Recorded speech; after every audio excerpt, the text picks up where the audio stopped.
Well, hi, good morning, and thanks so much for joining me in my shop. Today is December 9th, and the weather here is going downhill into an ugly situation with a couple feet of snow on the ground and predictions for rain and freezing rain, which is a little bit scary. Freezing rain can be very, very damaging. So don't know how much, don't know when, don't know if I should panic, but what can you do about it? So that's the story with the weather. What about this record player? So what I'm going to try to do today is get as far as I can with this record player. That would include dealing with any mechanical issues, which would mostly come down to just lack of lubrication or dried up old lubrication, and see if we can't get this to work. I did do a preliminary check of the cartridge, but it was very preliminary. I could have easily done the check in a false way, and but the situation is the cartridge appears to be completely dead. That's where we're at. I looked over this very, very interesting and somewhat important sheet here, which is so surprising that it's still with the record player. So we have this information on it. I've already noticed the drive system in this record player is different than any I've seen before. I'm also looking at what's going on in here. This looks kind of looks odd anyway. I'm sure there's some amount of mechanism going on here. There's a piece that's going to slide back and forth here. Don't know how exactly. We found that this was really, really sticky. Maybe it's in the current state of the record player, in its mechanism, its current position. Let's say maybe this is become stiff, but wow, no record is going to push that the way it is. You can see a little bit of oily staining here. It looks like some oil has come out. I mentioned the drive system is unusual on this record player. You notice how thin the platter is. So most of these record players, there's a wheel just under here, maybe under here actually, that's pushing against the inside of the rim here and driving the turntable. This one, that wheel that's this way is actually this way. It's vertical, and it's just running right on the bottom here. Pretty unusual. Okay, what to do first? I guess we have to consider, we should really investigate the cartridge a little bit further, I think. Yeah, why don't we do that? So somewhere there's a phono plug here. Here it is. No, it isn't. Here it is. So I'm going to run this plug through my audio system that you're listening to me through right now. So this will be like another microphone in my shop, and we'll see if we can get any sound out of it. I have to set up a couple things for that. Okay, we'll take a close look at the cartridge and the needle here using this camera up close, and we'll see what we can see here.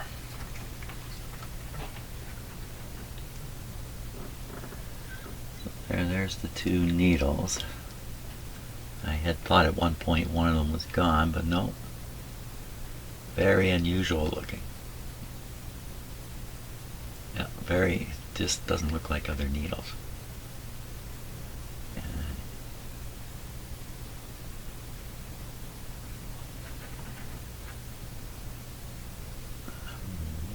Not quite understanding what they're doing here. Usually you can replace these needles. They can pop out and put a new pair in, or a new one in, however it works. But so there's 4 screws in the corner here. Let me get just a little better lighting on this.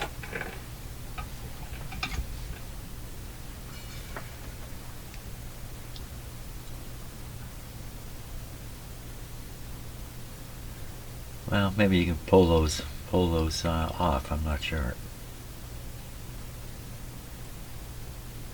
red and green.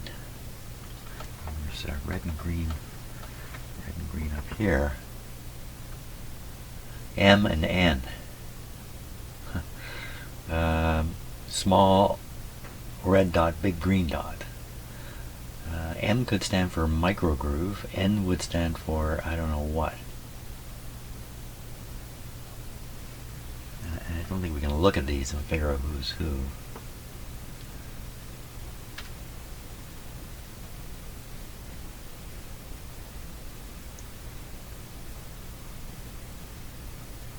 Well, I'd say the one on the left is sharper, but it's pretty hard to tell. And that's the green one. So I don't know. Not sure. Okay, well, they're there. The other thing is we cannot see any of the wires. It's all contained under this plate. You have to take those screws off. What happens to the plate? Come out, the whole thing probably comes out at that point, but maybe it's just this plate.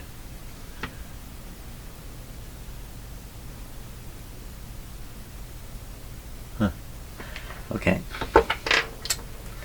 Oh, here's something else worth looking at. The mechanism here, there's a micro switch that when you depress it, it turns the record player on and off. Look at this mechanism they put here to make this work really smoothly. So when you put the tone arm down, that's a little extreme. A little extreme engineering there. I think they got carried away. Because what's a lot more important is what's going on back here. What is this big loop of stuff here? Huh, it's held in this clasp. It's a mechanical drive shaft, maybe. I don't know. Now, where's the counterbalancing spring here?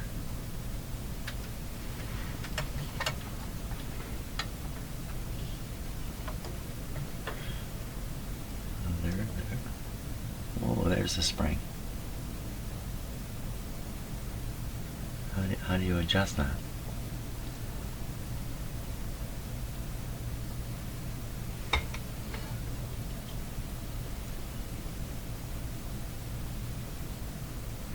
That screw there, perhaps. This spring coming up through here. A lot of strange parts here. Okay. Let's try listening to it now. So the output from here is just mono, just coming on this one cable, and I've got it connected to a cable that's going into the sound board. There's a ground wire. The ground wire is not. I'm not doing anything with it, so this might just produce a big hum. Let's see. Well, let's see here. I'm putting on my headphones so I can hear what you're hearing, and here we go. Okay, so I have this currently fed into the line input on my soundboard there. It's probably what's that?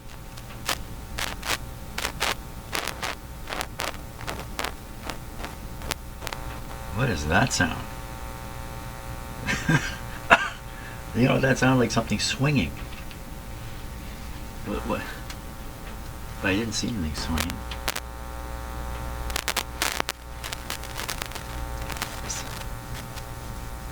Making the best connection here. It actually looks like the ground has separated. It doesn't look like it was actually ever attached. Well, that's very odd. Oh, sorry, I'm not showing it to you. What I'm showing here is where the shield comes up. It's not attached to the phono plug. That's not any good. We'll have to keep an eye on that.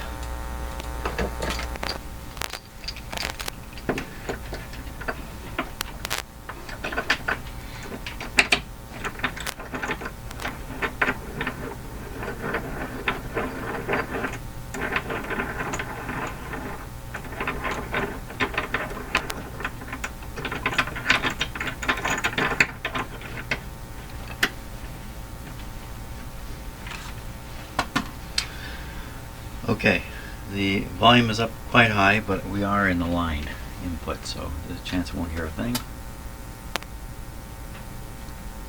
So I heard a little clicky, crunchy sound when my finger touched the metal plate. The needle's producing nothing. So I'm going to switch the input to the microphone input, which is probably a trick. Why are we hearing all that crunching?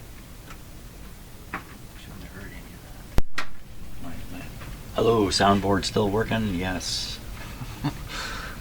Okay, up for the volume. Oh, wait a second, I have to turn the switch here. Ooh, now we got a lot more volume here.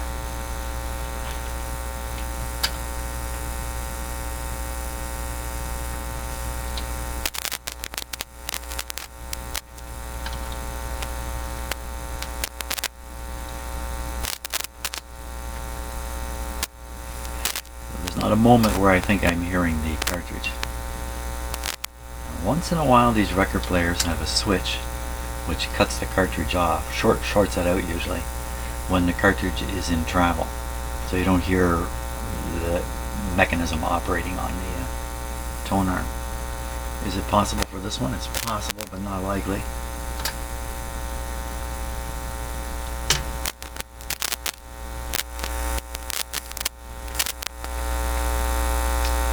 Let's take a look at the other end of the cable here.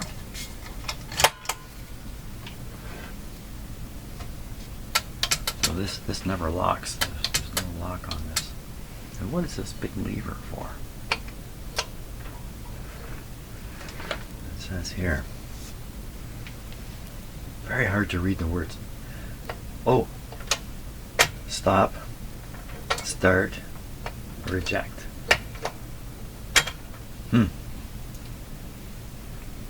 Speed. Size. Start, stop, repeat. Now wait a minute, this has some numbers around it. 7, 10, 25.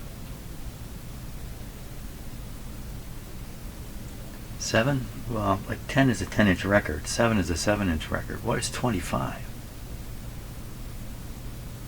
Repeat. So maybe, I don't know what these numbers are. But maybe with this push down, the record player will just repeat the same record over and over. I don't know. There's an adjustment here I just noticed through this hole. You can drop a screwdriver in and adjust something. Probably adjusting the set down point of this, but not necessarily. Okay, we're going to examine the audio cable. So this is going to flip back, perhaps.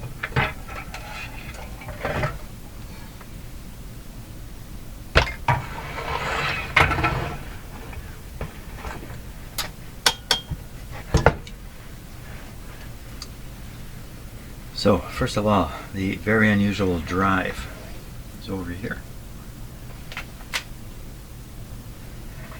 There's the wheel, the drive wheel. This is just done totally different from... This is really quite different from any other record player I've looked at. Big honking springs here. Wow. Cable. Focus on the cable. So here's the cable.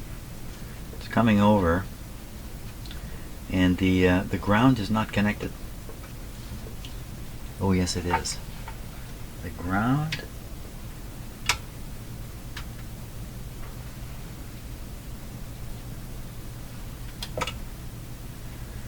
So it looks like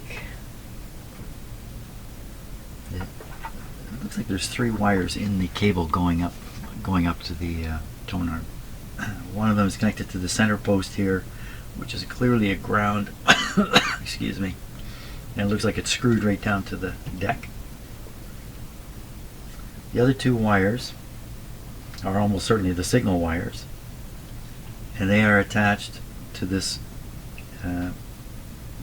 I've never seen it quite done like this, I guess, but the two wires are attached to the cable. So the cable is dependent on both the shield and the center wire. Although you do have this other ground wire, but this is like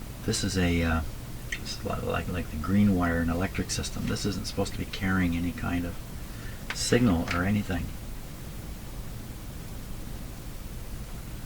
Probably the easiest thing I can do is I can clip another cable right onto here. That'll be direct to the cartridge, and then we can test it that way. I can set this back like this. Oh yeah, okay. Don't fall down. Now I just have to find that cable, which I usually keep fairly handy. Yep, here it is.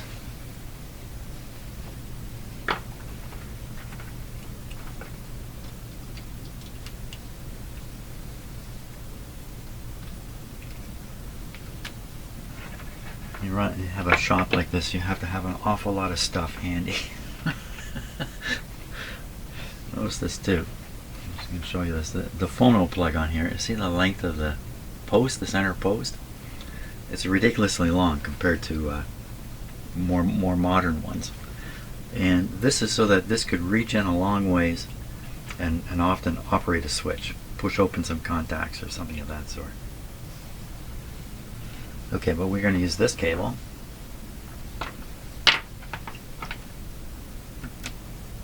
Okay, and we're still plugged into the microphone here. I'll turn it up. Lots of hum. Lots and lots of hum. Okay, I'm going to touch the cartridge. Nothing whatsoever.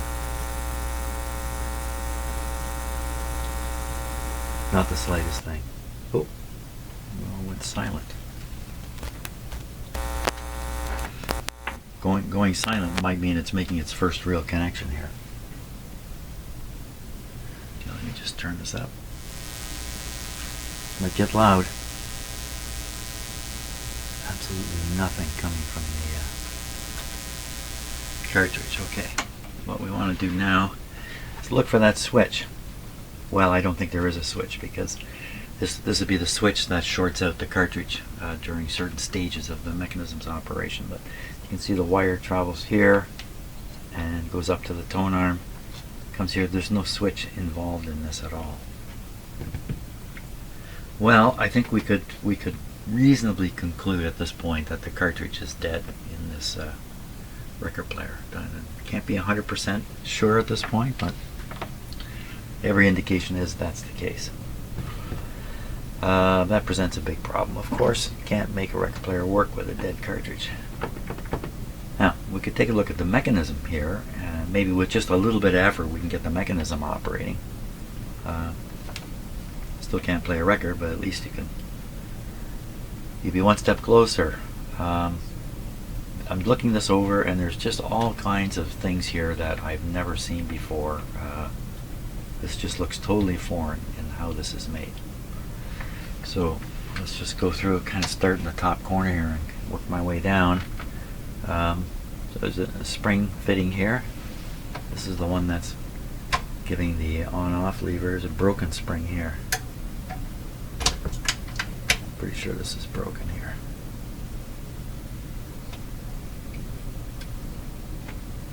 Let me hold it. What would happen if you held it?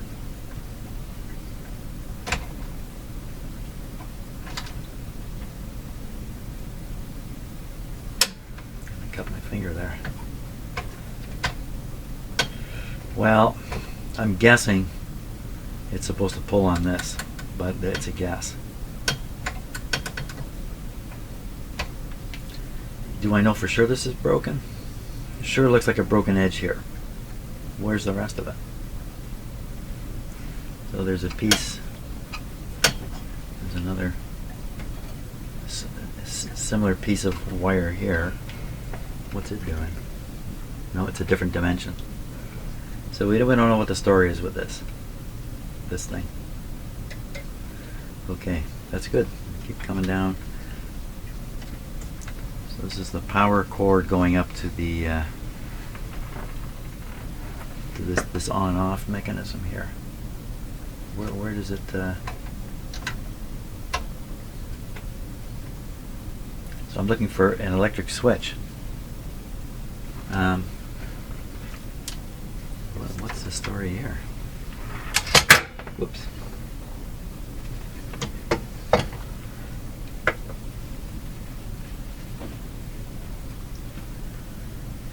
So the power's coming in on here. It's coming through to here. It's going into the motor here. It says 110 volts on a plaque at the top of that. Just to make sure you don't make a mistake, I guess. You got a great big sign there. Then we have this cable coming out, heading over here. So I'm guessing this is going up into an on-off switch. We really can't see. It's contained inside this. I think that's what that must be the case. Okay, another little tiny spring here, and another spring right here.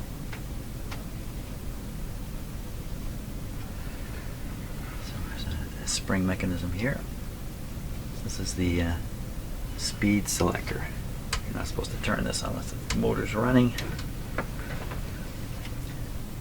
You can actually go in one direction. You can actually go this way. You're not supposed to come back. There's a rubber grommet here that's giving up the ghost. It's a motor motor support. The motor doesn't have. Now it's supposed to be hanging. All right, this thing is tipped this way. This is hanging. So there's a spring here for some kind of suspension, and it has a grommet here. Excuse me, and a grommet here under there. These motors have to be held just right. So what's going on here, I'm pretty sure, is they have to be held just right because you want a very controlled amount of contact pressure between the wheel here and the platter up above. And the way it's getting that contact pressure is with this spring over here that's springing the whole motor. I believe that's how it's supposed to be doing it. But if these grommets are giving out, then the position of the motor can be wrong. And it could be you never get enough drive pressure with the drive wheel. Doesn't matter what you do with the drive wheel itself. The drive wheel, this is hard like a stone on the surface here. So the rubber has lost its rubberiness. And it's not just the surface. This whole wheel is as hard as can be. So having never seen this kind of record player before, is it supposed to be that hard? Hard to believe. These are always soft, like car tires, and they're picking up the drive from the shaft of the motor and delivering it to the thing now. So there's a spring here pulling it. This one's actually responsible for the drive pressure. What's this one doing then? Why did they spring load this? Another problem is the motor makes a noise, makes a mechanical noise when it's operating, and over time, as things wear out a little bit, they get a little out of balance. You get a little more of a thump, thump, thump, thump kind of thing happening. So they try to isolate the motor away from the record player, and that's why it's on these grommets, which have gone hard. These should be soft and gooey. Of course, the materials that are soft and gooey, flexible, and bend a lot, those are the materials that fail early because they're inherently unstable, I guess. I don't know why that goes together, but if the wire is really flexible, rubber is the exception to that. So this guy's got quite a few marks against him, that's for sure. Cartridge dead, needles we don't know they're there. Motor poorly supported, motor drive wheel hard, fat chance it's going to drive the wheel up above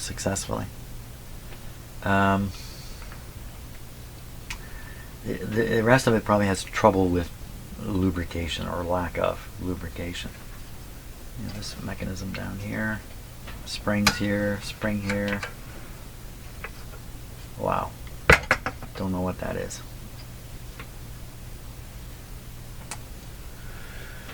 I've got levers here, lever here. This is the repeat. Let's see, it kind of catches something here. You know, a lot of look like very fine adjustments. These two screws and these plates look like they're probably been adjusted very finely. This whole piece travels up and down when this big wheel turns. The big wheel is driven by the record player platter. You can see the maybe can you see? Yeah, you can see there's some teeth way down in here that are on the center shaft of the platter. The teeth are engaging here and driving this wheel, this great big wheel.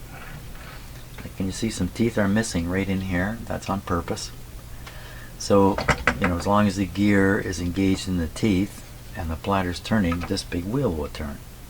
As the wheel turns, all those mechanisms take place. The lifting of the tone arm, the swinging it over and putting it down, or when you first turn it on, picking it up, bringing it over, dropping it on the record. That's all happening because this big wheel is turning. When the gap gets all the way around and meets up with the drive gear in here, the gap stops. I mean, you can't drive past the gap. So the big wheel stops. So one revolution, all the mechanics happen. That's how almost all these record players work, but not necessarily with a geared wheel. There's other ways of doing it, but it's a once around thing.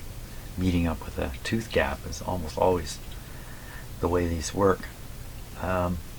So once the gap is in place, then the record player will play and the mechanism will just sit there doing nothing.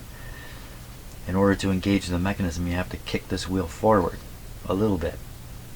And there's techniques for doing that are triggered by the, believe it or not, the velocity of the tone arm. Most record players are velocity sensitive. Some are position sensitive, and the really old ones, the tone arm's actually looking to be driven backwards, to be triggered. What? Driven backwards? Record drive the tone arm backwards? How can that happen? Well, it's definitely time for coffee here, that's for sure. I'm not sure what to do here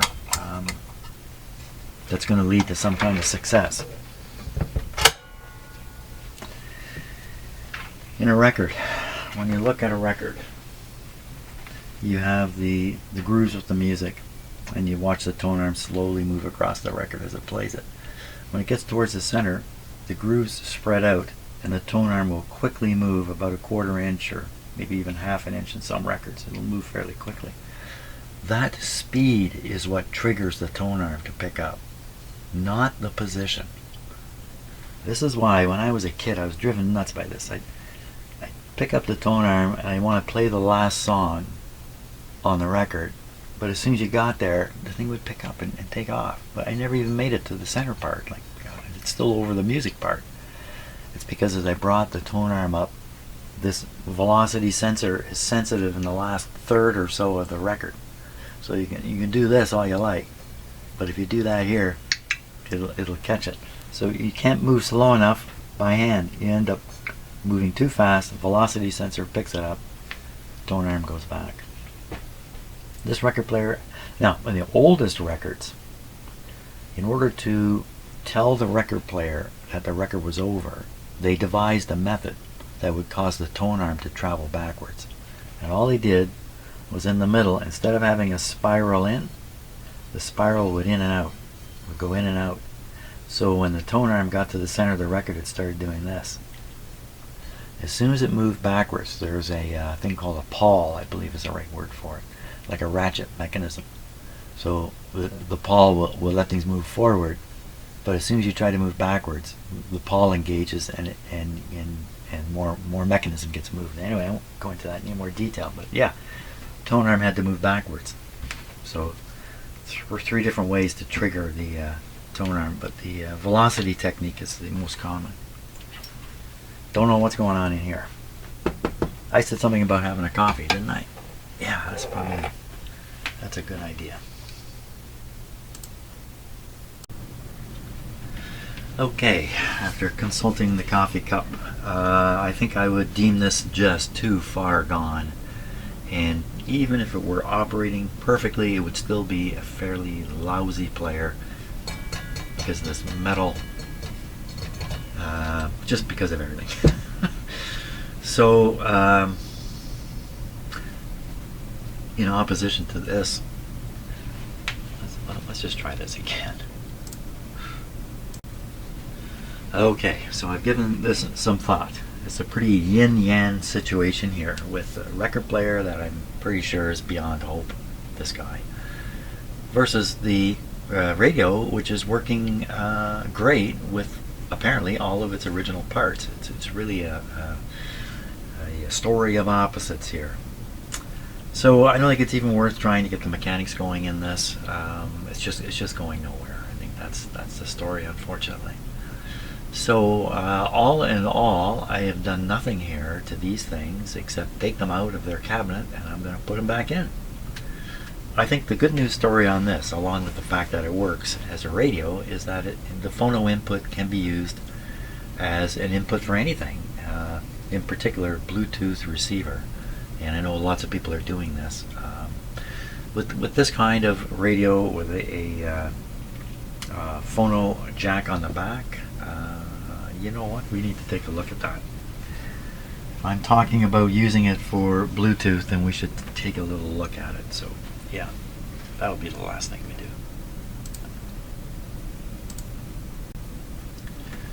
I don't normally encourage people to try the Bluetooth thing, simply because you need a fair bit of... You might need some technical background to make it work. You might not, but you might. This radio has no transformer. These 5 tubes are in series. That makes this a somewhat dangerous receiver for shock hazard. Plugging in the phonograph that's designed to be plugged into it, all of it hidden away inside a big, wooden box, the console, keeps your hands away from everything. Steps can be taken to make sure it's safe and stays safe. Plugging in a Bluetooth thing,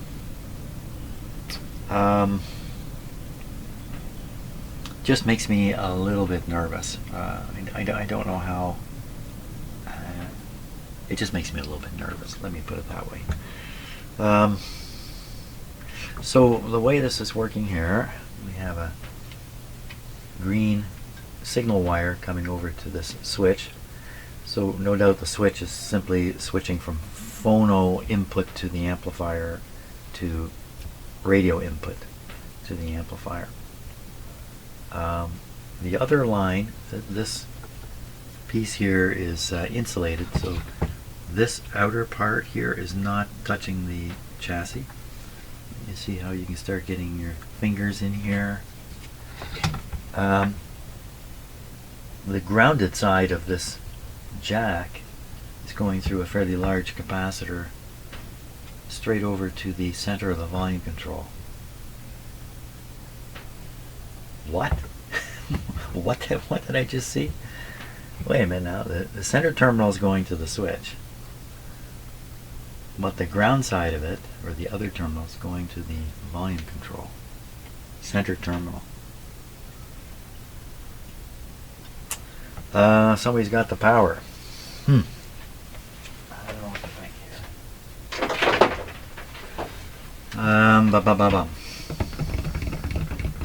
I guess we can make some measurements on here and see if it's see if any voltage is showing up. My concern is there's 120 volts on this terminal, or can be under certain circumstances.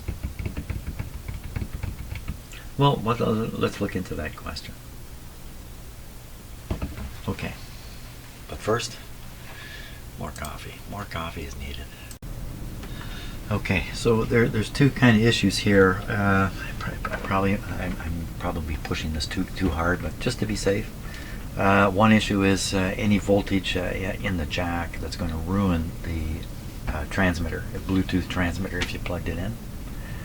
And secondly, is there a shock hazard in any way? I mean, your fingers come up close here to the chassis, and see, normally this is all hidden behind the cover on the back of the console. You can't get at this.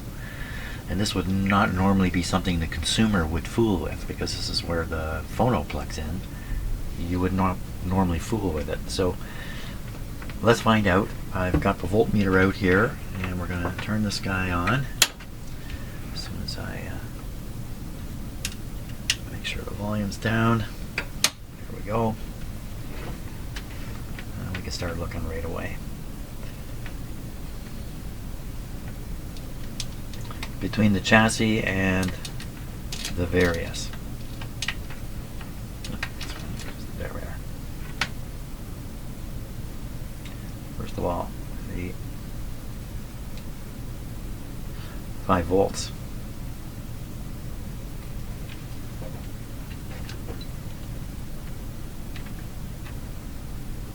You hear the hum?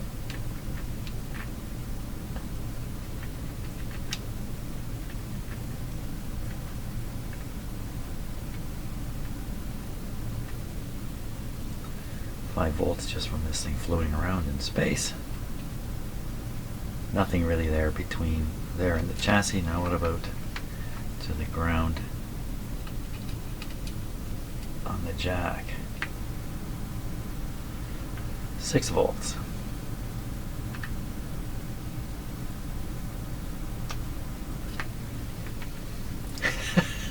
That doesn't make me feel very good. It's got a big molded capacitor here.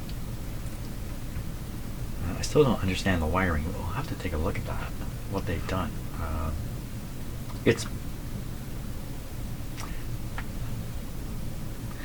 See, this is designed to be plugged into that phonograph. It almost looks like the signal. This doesn't make any sense at all. This is definitely the ground side of the phono jack through the capacitor goes to the center terminal of the volume control. This is a tone control. That's the tone control jack. That's the tone control. So they're probably just accessing something there. I have the schematic for this, don't I? Let's take a look at it. Studying the wiring on the schematic there when I suddenly realized the tone control was frozen. Now I've put a little more WD-40 into it. The tone control circuit seems complicated on the schematic.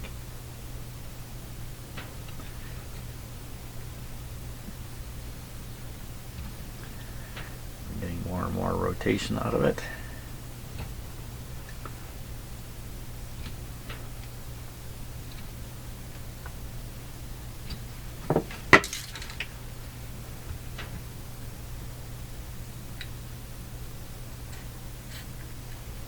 Okay, let that. Oh yeah, she's loosening up nice now.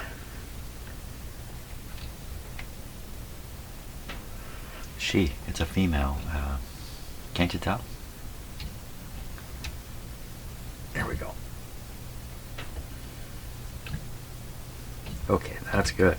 We're going to let that do its thing because the oil will work on it for a while. So let's look at the schematic. We'll look at this capacitor. We'll see that it goes over to the center terminal of the tone control, but the tone control is not simple. It's not in a simple location either. I couldn't quite fathom it, so let's have another look at it here. There we go. Okay, the volume control is, where'd you go? Here you are, right here. And the tone control is right here. I can see the word tone written right there. So it's, the tone control is working on the output of the triode here. And you could imagine some of the signal coming down through the capacitor, right through this resistor, 700K resistor, so it's a large resistance, down into this line. Now what is this? This comes over here, and oh my gosh, what's it doing going up to here?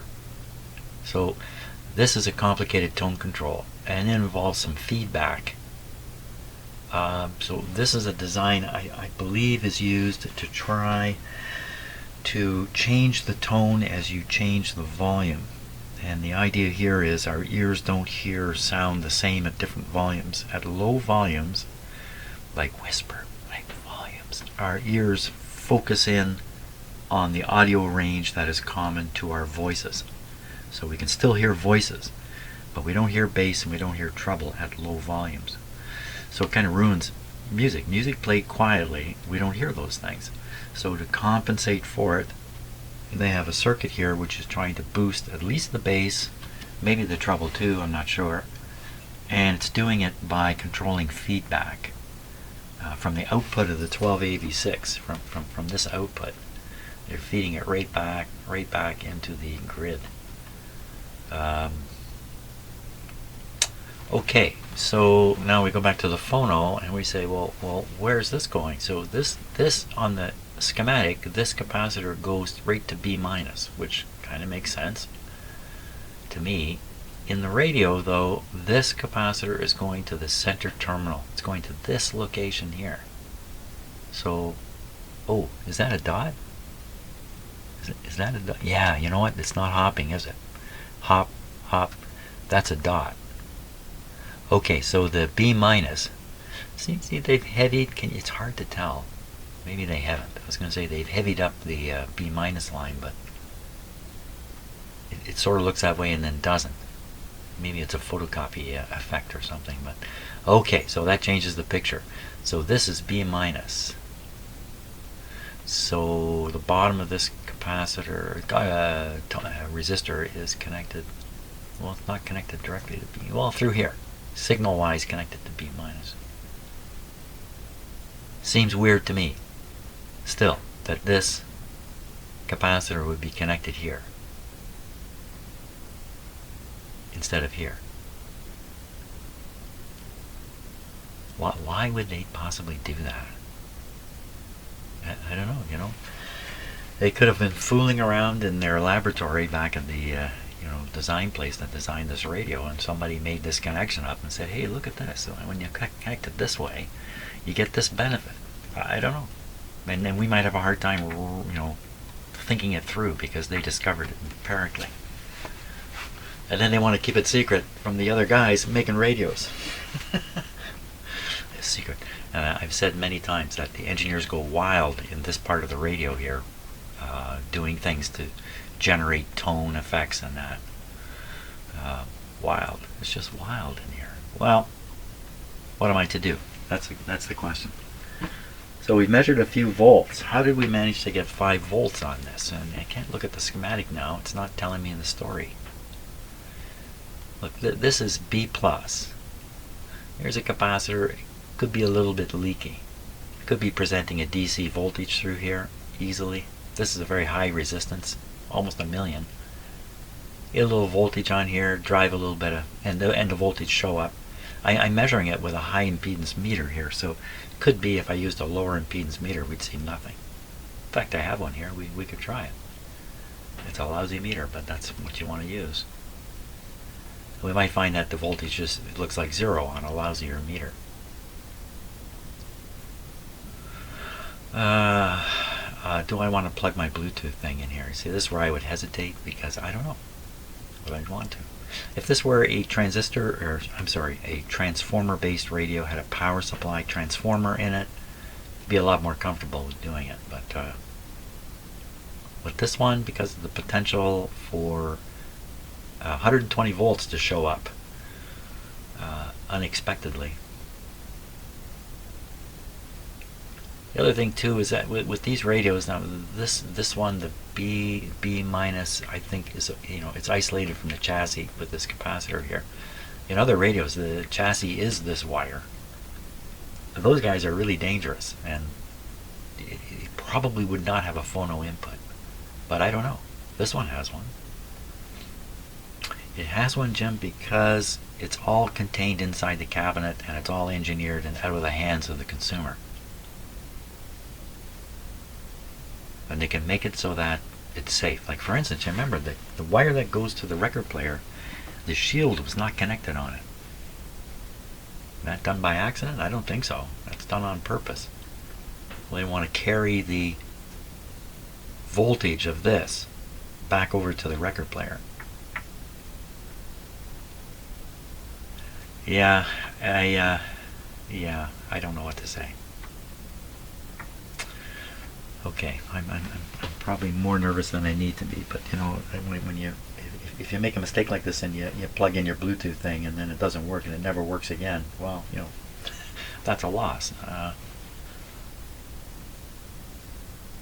Okay, I don't know what to do. I'm going to stop for a bit. Let's do a bigger, better test on this. Instead of plugging it into my shop, my bench supply, I'm going to plug it into a regular outlet down here. This is a non-polarized plug, so it's 50-50 which way it goes.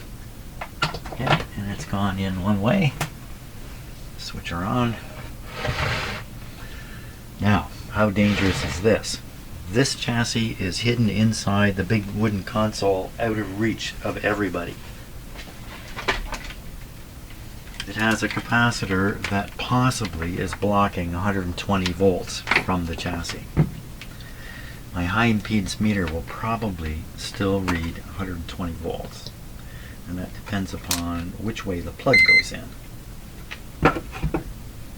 Okay, let's just see if I'm full of crap. So I'm going to put this onto a known ground. In fact, I'm going to clip it onto a known ground, and what I mean by that is there's a metal connection all the way back to the green wire system in my house.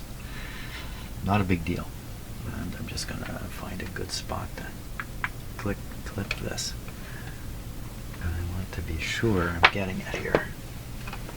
There we are. Here's a spot. Okay. Voltmeter. First of all, chassis. 2 volts. I'll bet you if I reverse the plug, we're going to see 120 volts there.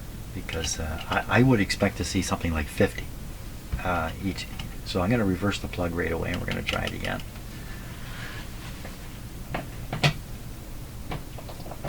Okay, plug's reversed. Same thing. Hey, that's a good sign. That's a very good sign. You know what? I'm reading DC. Dot, dot, dot, dot, dot. How many of you were screaming at me, hey man, you got the voltmeter wrong. Here we go again. Okay, so it's 0. Now let me reverse the plug.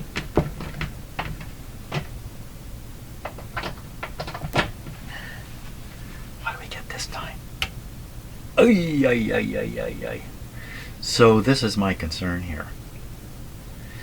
So we have 120 volts. So if I stuck my took my foot out of my slipper, stuck it on our ceramic floor here, threw some water down.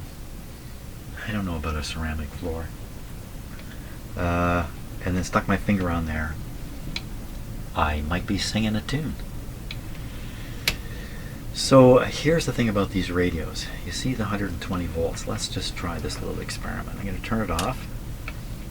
I look for the 120 volts. It is gone. Now I'm going to reverse the plug. Even with the set off, I'm reversing the plug. Let's see. What happens now?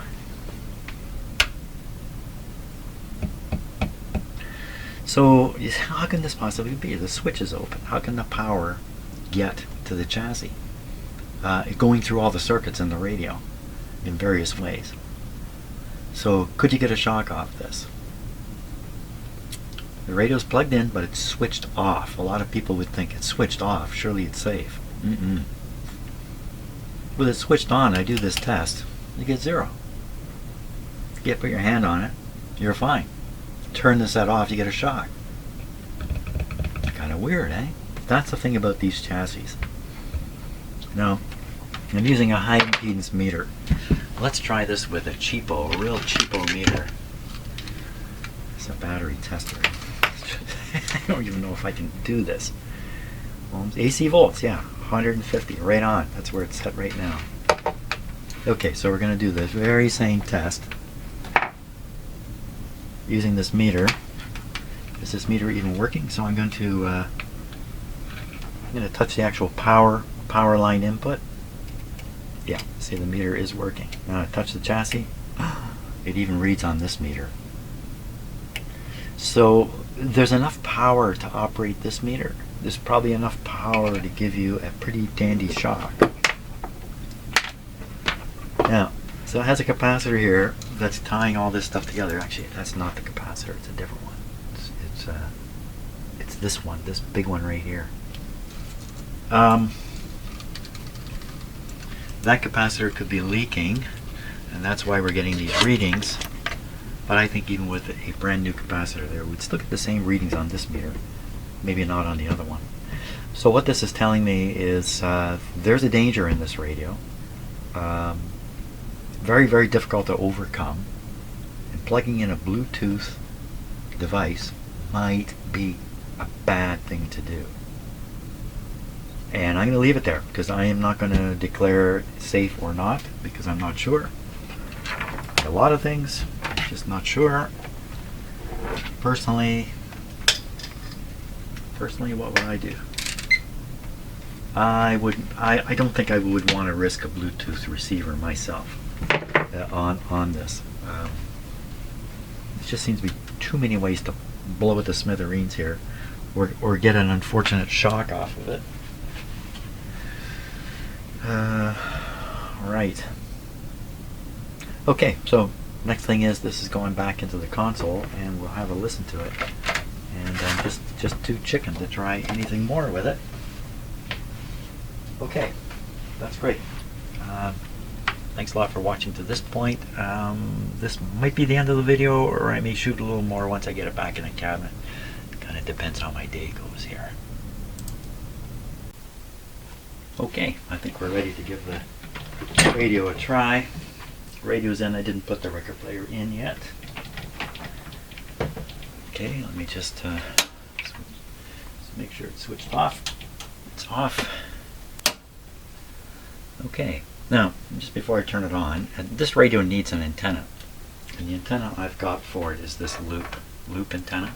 This is a tuned loop antenna, and it's also very directional. All loop antennas are directional.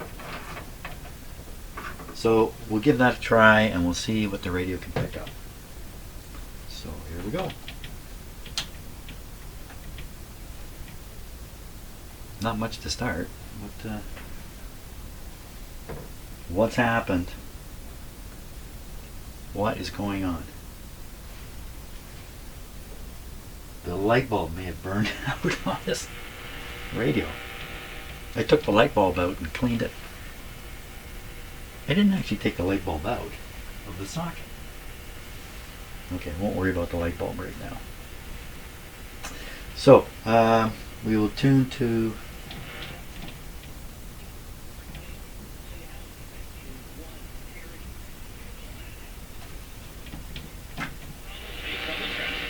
the big trouble traffic spot right now is on the DVP northbound at Lawrence. There's a stalled vehicle blocking the right lane. This is a 680 coming from Toronto. Eglinton. It's not worth getting off of the highway for. If you're heading northbound on the DVP from Eglinton to Lawrence, stay to the left of the highway. Heard of Paxlovid and or medication from Pfizer? Learning about it is simple. Ask your pharmacist or doctor if it could be right for you. Paxlovid. Get to know it.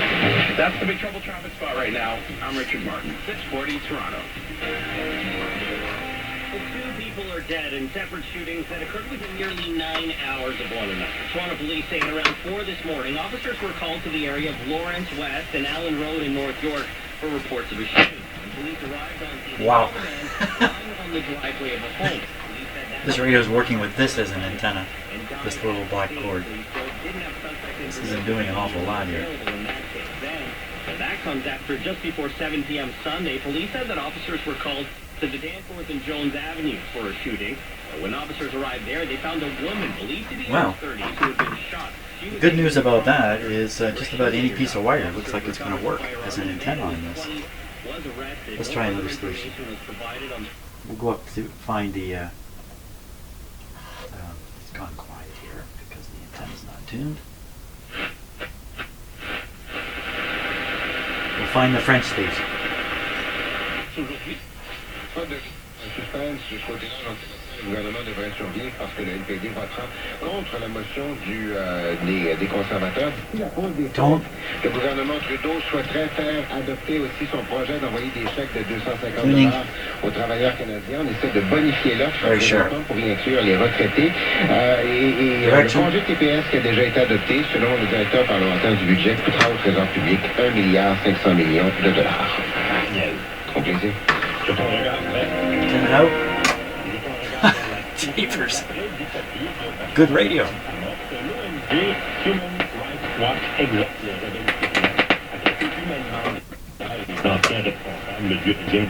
Une coalition de rebelles menée par un groupe islamiste radical It's a little better with a loop, but chasser Bachar al-Assad du pouvoir après une offensive qui aura duré seulement 11 jours. very good. Okay. Well, that's about it. That's all I can do. I'm going to be putting the record player back in. The record player will not be, I won't plug the power in, so the record player cannot be played because it cannot be played. And even the audio, I won't connect that, so just leave that phono jack open in the back. And at the least, I'll clean up the record player, so if you pull it out, pull out the drawer, it has something that looks interesting. That's about the end of it. Right there. So, okay. Well, thanks a lot for watching the videos, and you have a good day, because I'm going to go and have a good day today too. Thanks a lot for watching. See ya.